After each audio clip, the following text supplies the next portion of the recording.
and started running, and it started running precisely right for him.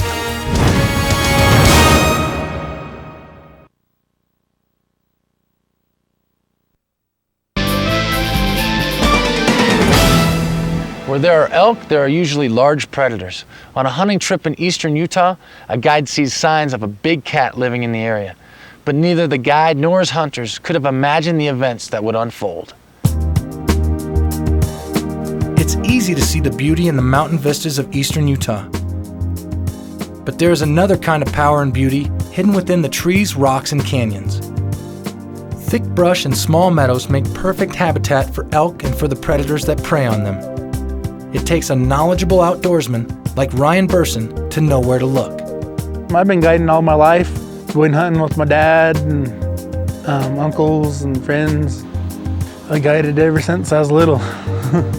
Hunters Larry Hill and Brad Douglas are counting on that expertise to help them each bring down a cow elk on the Uinta and Ouray Reservation, home of the Southern Utes, where Ryan lives and guides. Brad and I worked together in Salt Lake, and we just decided one day that we thought we'd like to take on a little adventure and see what it would be like to go out on the Indian reservation and get a permit to hunt some elk. They head to a place where Ryan has had a lot of success. That's my last resort, I call it. It's a pretty good lucky spot. I always take hunters there. We always get elk there. Along with elk, there's an abundance of mountain lions in the area. Ryan has a tag to shoot one. On the way there, he cracks a joke that would turn out to be frighteningly prophetic. I was telling them that. I says, well, this area through here, these mountain lions, they like them hunters, all right? They like to eat on them. They start laughing, and I was joking too at the same time. I never thought nothing like this would happen. Ryan has a strategy to work the thick brush. He and Brad will start on top and work their way down. Larry will wait in the meadow below. I went down with my vehicle at the bottom and then set myself up so that I could be ready to get something if they flushed something, if they flushed an elk out of there. Okay, go down that way and I'll go this way and I'll meet up with you somewhere on the bottom. Okay, got it. Ready. Ryan and Brad split up to cover more ground. Ryan soon sees sure sign of predator in the area.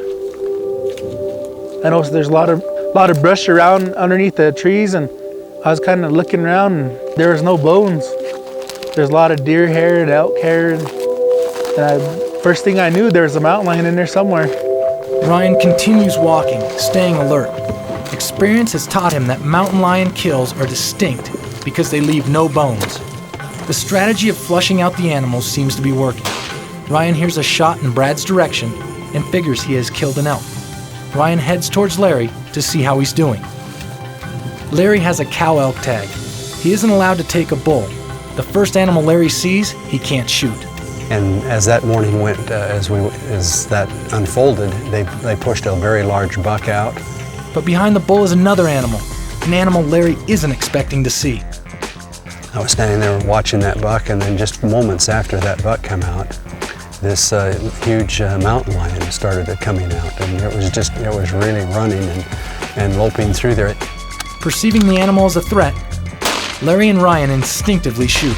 Boom, just like that, the mountain lion was gone. We knew it was wounded. We knew it could be in a very scary situation, depending on how badly it was hit. Larry and Ryan are in the brush with a wounded cat. They don't know how badly it is hurt or where it is hiding, but they know it's still alive and there's a trail of blood. They're in serious danger, and things are about to get worse. The other hunter, Brad, is coming down off the mountain toward Larry and Ryan. He does not have his gun.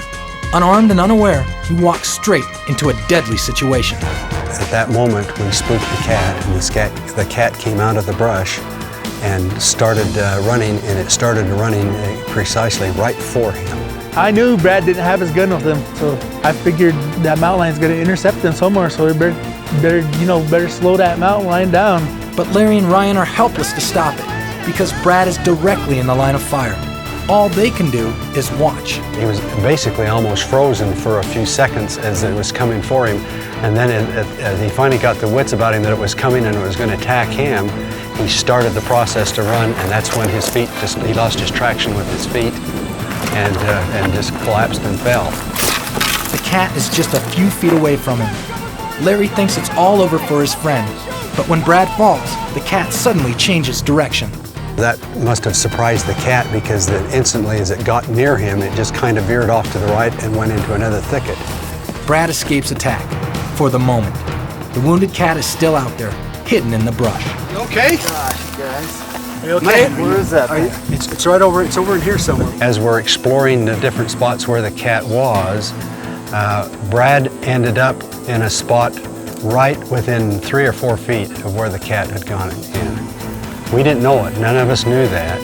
And then the next thing we know, the cat lets out this blood-curdling screech. As soon as I heard that big roar, oh man. Brad is at the mercy of the injured mountain lion.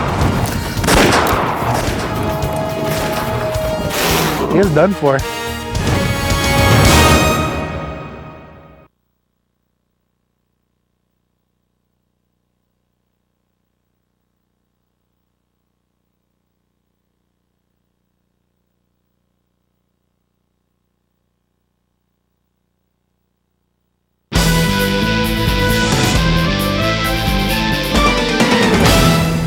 A hunter in Utah barely misses being taken down by a wounded mountain lion. The animal takes off in the thicket. The hunting party is trying to find out where it has gone when the same hunter is surprised again. I thought he went into shock or had a heart attack or something. It was scary. The lion could have taken Brad down in a second, but to everyone's shock, it doesn't attack. The cat could have come out of there. If it hadn't been wounded, I suspect that it would have come out of there and would have gone after him again. But because it was wounded, it just lets out the screech, and of course Brad hits the ground. Ryan knows the cat is still a threat, and he must act decisively. I better hit that thing before I have 100 die here. Ryan shoots and brings the animal down. Oh, she's dead. Yeah. Okay. Huh? Okay, she's dead. Wow, look at her teeth. Oh. For Brad, the terrifying ordeal is over. He remembers what happened to him when he ended up in the wrong place at the wrong time. It all started up on the mountain after he killed an elk. I've hunted a lot. I've never hunted elk. I was shocked at how big an elk was.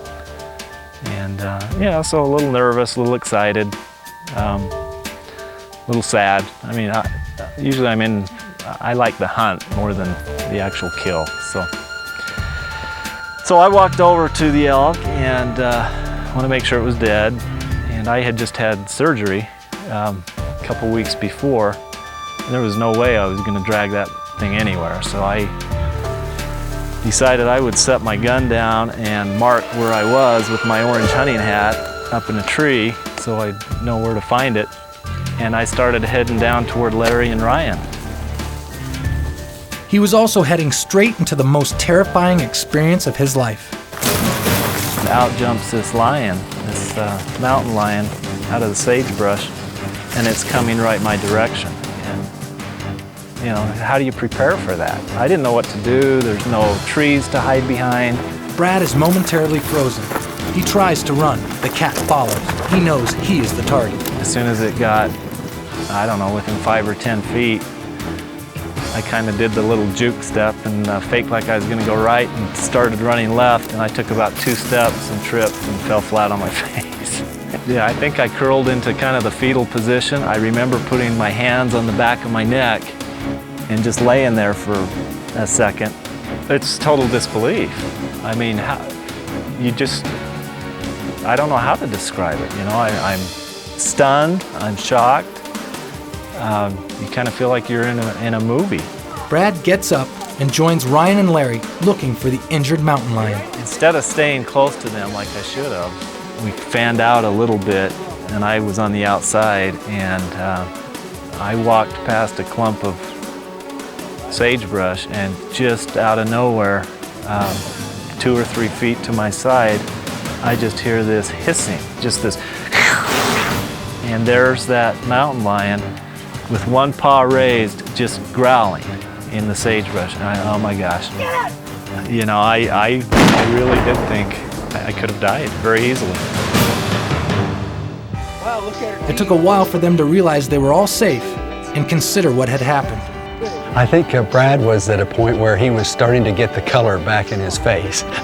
He had lost a lot of color because he had had 2 near brushes with a mountain lion, something that none of us want to have. And it's just it was just kind of a fluke that the way that it unfolded, but it was exciting to say the least. She was beautiful. She had a beautiful brown gray coat. She was a magnificent animal. Even though Ryan had a mountain lion tag, none of them expected that he would use it that day. You just don't think that that's going to happen to you, ever. You know, life's an adventure, and the more adventure the better, as far as I'm concerned. Ryan Burson says there are a large number of cats on the southern Ute land, so hunting them is permitted, but hunting a big cat is serious business, as these men found out.